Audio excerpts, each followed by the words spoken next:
Hey guys, this is Hops, And this is Modin. and together we are Moppsgaming, and today we're going to be showing you a tutorial on one of my favorite all-ins for Terran. I like to call it the Terran's equivalent of a warp gate rush, for warp gate rush.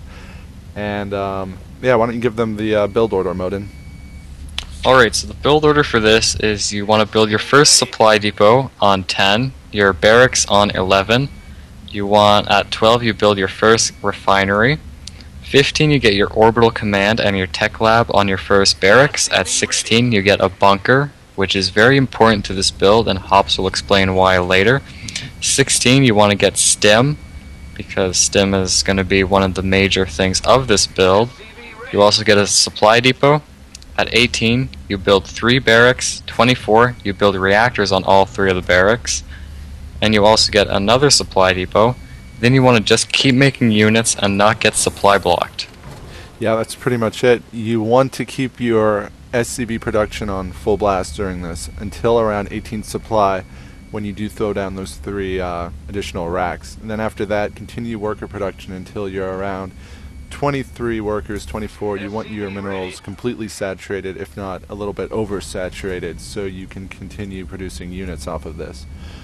After your barracks initially finishes, you want to make a bunker right away and make 1 marine to go in it just to hold off any early pressure, and then put your tech lab on right away after that and start Stim. You want it so that as soon as Stim is done, you start shields, so by the time you push, or by the time you reach your enemy rather, you would have shields and Stim completely done. And there's not too much to say right now. The Terran is just scouting. Everything's looking pretty standard up till now. One of the important things about a build like this is, since it's all in, you want to try to deny scouting as much as possible, because if your opponent sees it, he is less likely to expand, where that would make your build super strong if he expands. That's very true. Yes.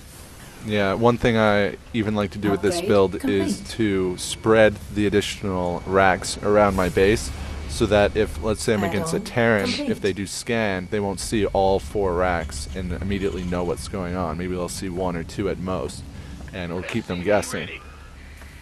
And so it works versus Protoss and it works versus Terran. Does it work versus Zerg? It does work versus Zerg, but you do have to continue Marauder production actually rather early from your racks with the tech lab.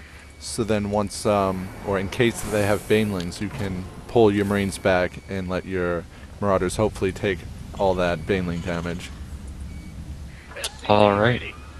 That sounds smart, actually. Yes. Is there a reason why you're not grabbing the towers in this replay, or...? Not much of a reason. I pretty much am just completely focusing on production here. If they scout, it's not much of a problem because they can't get into my base because I have the bunker here, and there's not much of a reason for me to be out there because I'm the one that's going to be pushing. Alright. That makes sense. Yep, so here you see that the racks have been being constructed, and I'm continuing the SCV production. Actually, I'm just about done producing my SCVs here. And right when your 3 additional racks finish, of course you put the reactors on them, and then you want to start throwing down a whole bunch of supply depots just to prepare to create that army that is going to be continually pumped out. Right, so you say you put the reactors, but say you're versus Protoss, wouldn't you want to get more Marauders? Or Yes. is the Marines more efficient? Yeah, you can see actually right now I'm producing Marauders out of the Tech Lab racks, and yeah, that's true. You do want to have more Marauders versus Zerg and Protoss. I don't really do as many Marauders versus Terran, just because I don't know, it doesn't seem as important to me early game. If they have Marauders, you can pretty much take them out with a whole bunch of Marines anyways. Right. Also, guys, before you guys push, you will want to send a little force, like maybe a Marauder and 4 Marines, to the towers to kill off anything that might be there. You don't want to go with your full army, Definitely. or the opponent might be able to hold it off. If Do you just kill off vision and then move your army? It will hit a lot harder.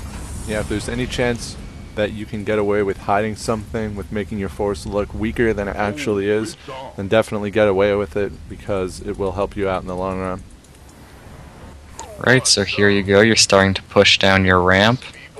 Yep, I'm sending that group to the tower. They're at the tower now. Oh, nice. Are you going to salvage the bunker? In this game, I'm not, but that is definitely an option that you can do. Versus Zerg, I wouldn't do that, but versus Protoss or Terran, it's definitely something that you can do. Alright, and I see you're getting combat shields. Is there a difference? Like, is there anything that triggers you to go combat shields instead of concussive shells? Combat shields, just because you are going to be producing 6 Marines at a time on this build, you're going to be benefiting from that more than you would concussive shells. As you can see right now, my units, I have 22 Marines, so all those Marines just got an additional 10 health. That means I was able to stim that entire Marine army without any consequence. Rather, if I got concussive shell, it wouldn't have been that much of a benefit to me. Well, there you go. Protoss went for an expand. Yeah, just waiting. Reinforcements are constantly streaming in. And those few Marauders that were being produced are definitely paying off now. Let's see. This, you could say, would be a little bit of an overstim right there, just to take off those workers, but it doesn't really matter. Protoss is pretty much dead. And that's game. Alright. So, as you can see, that was a very high pressure all-in. It really does come down to unit control and having your build order really tight. Just make sure you have everything going down when it should be, and you should have no problem with this build. Alright guys, this was our second tutorial. We are going to put the build order in the description bar as always, along with our new Facebook page because it is now up. Yay! Our email will still be there for you guys to be able to send replays to us if you'd like us to cast it. Please comment, thumbs up, let us know what you think, if we're getting better or worse, so we can change anything that needs to be changed. And this has been a Moppsgaming tutorial, guys, and we will see you next time.